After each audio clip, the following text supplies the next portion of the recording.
Hello everyone, welcome to developing success. और ये है हमारा वोकैब लेक्चर 7।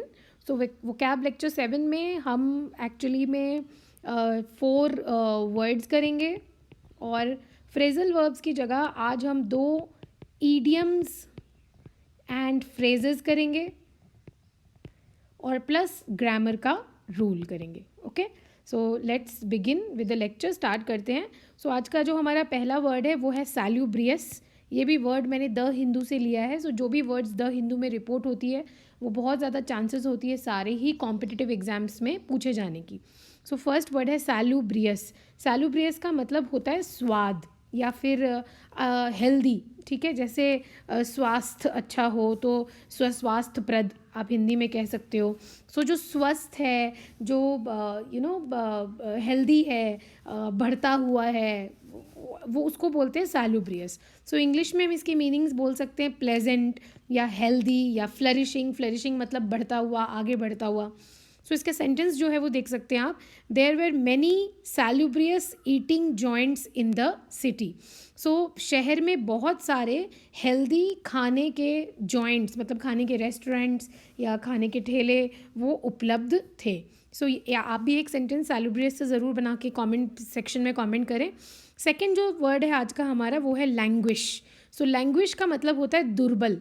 दुर्बल मतलब वीक। ओके, सो आप एक तरीके से बोलते हो रॉट इंग्लिश में, सड़ जाना। जब कोई चीज़ सड़ जाती है तो हम उसको रॉटन बोलते हैं। तो रॉट, डीके, डिटोरिएट मतलब ख़राब हो जाना, धीरे धीरे नीचे आना। वीकन, वीकन मतलब वही दुर्बल होना, दुर्बलता आना। सो लैंग्वेज का मतलब होता है दुर्बल होना या दुर्बलता या दुर्बल।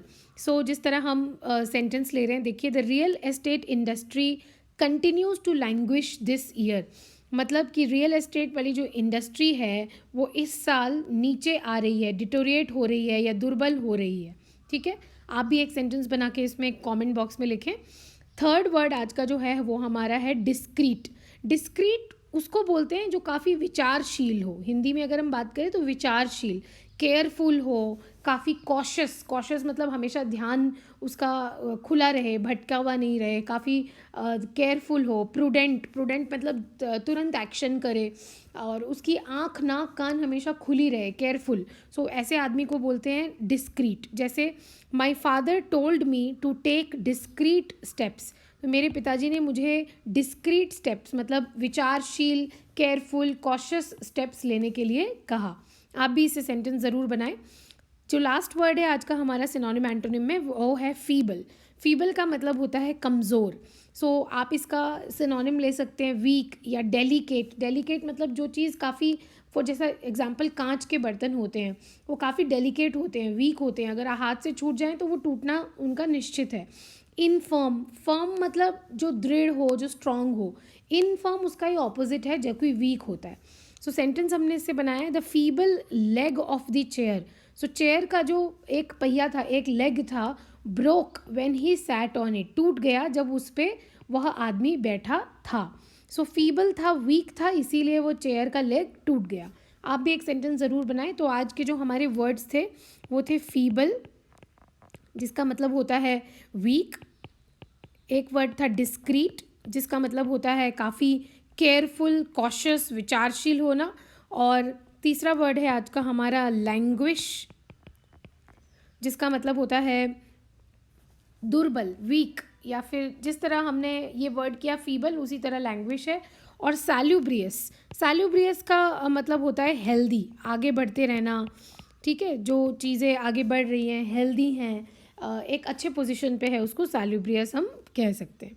नेक्स्ट सेक्शन में चलते हैं। नेक्स्ट जो आज का हमारा सेक्शन है वो है ईडियम्स एंड फ्रेजेस का। बहुत ही इंपॉर्टेंट सेक्शन है सारे कॉम्पिटिटिव एग्जाम्स के लिए। Example SSC, banking, railway, FCI, AFCAT, NDA, CDS, सभी एग्जाम्स के लिए बहुत इंपॉर्टेंट है। सो पहला जो आज का हमारा ईडियम्स एंड फ्रेजेस है वो है लास्ट स्ट्रॉ। लास्ट स्ट्रॉ का मतलब है हिंदी में समस्याओं की श्रृंखला में अंतिम समस्या। मतलब जब आपकी ज़िंदगी में बहुत सारी समस्या ऑलरेडी वन बाय वन आ रही है, चल रही है, उसमें एक कुछ और घटित हो जाना जो आपको ऐसा लगे कि चलो ये लास्ट है, बहुत सारी समस्याएं आ गई, अब ये लास्ट है, तो उसको हम कहते हैं लास्ट स्ट्रॉ। सो उसका जैसे इंग्लिश में अगर हम इसका मीनिंग कहें तो कह सकते हैं the final problem in a series of problems. So final problem मतलब last problem in a series of problems, मतलब बहुत सारे प्रॉब्लम्स में से ये लास्ट प्रॉब्लम है, तो ऐसे को आप कहेंगे लास्ट स्ट्रॉ। इसको सेंटेंस में कैसे यूज़ किया है हमने, देखिए, when the corona pandemic destroyed my business, जब कोरोना पैंडमिक ने मेरे व्यापार को ग्रस्त कर दिया, नष्ट कर दिया, मुझे लगा, I thought that this was the last straw, मुझे ऐसा लगा कि ये परेशानियों की श्रृंखला में लास्ट परेशानी है। इसका हिंदी अनुवाद भी मैंने किया है। तो जब कोरोना महामारी ने मेरे व्यवसाय को नष्ट कर दिया तो मुझे लगा कि यह आखिरी तिनका है। सो आखिरी तिनका को कहते हैं लास्ट स्ट्रॉ।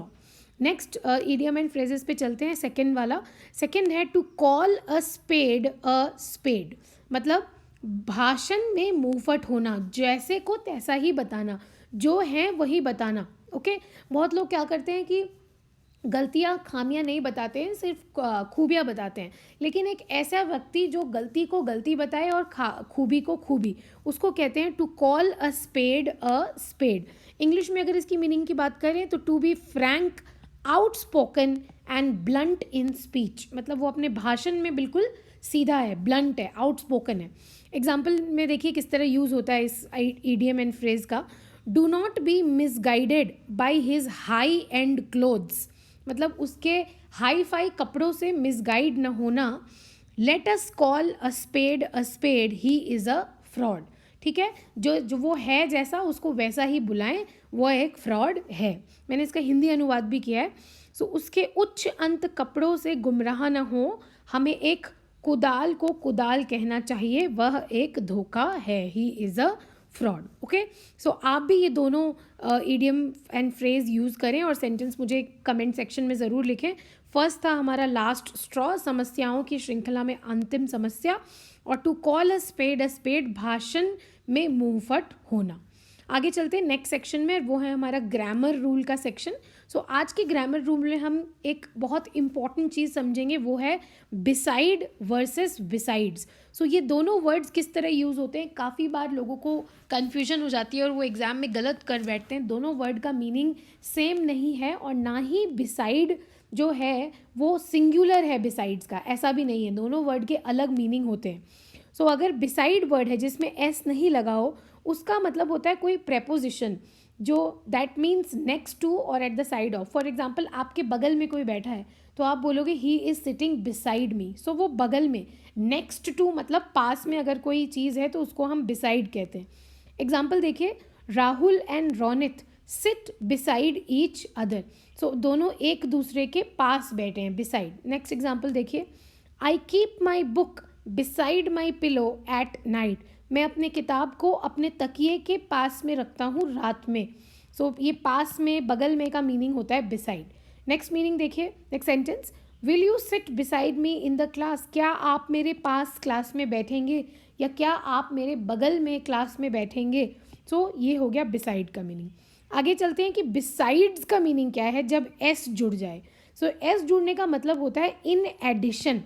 ठीक है, इन एडिशन मतलब जिस तरह हम बात करते हैं ना कि पेन के साथ साथ मेरे पास ज्योमेट्री बॉक्स भी थी, मतलब पेन तो था ही और उसके एडिशन में ज्योमेट्री बॉक्स भी थी, तो तब हम बिसाइड्स का वर्ड यूज़ कर सकते हैं अगर हमारा मतलब इन एडिशन टू है। ओके, जैसे एग्जांपल से आप समझोगे, besides fishing I also like cycling, मतलब फिशिंग तो मुझे पसंद है ही और मुझे साइकिलिंग भी पसंद है। सो जब आप एडिशनली कोई चीज़ बताओ तब हम बिसाइड्स का यूज़ कर सकते हैं। एक और सेंटेंस आप देखिए, besides vegetables my father bought so many fruits for the party, so मेरे फादर पार्टी के लिए सिर्फ वेजिटेबल ही नहीं बाकी और भी फ्रूट्स लेके आए थे।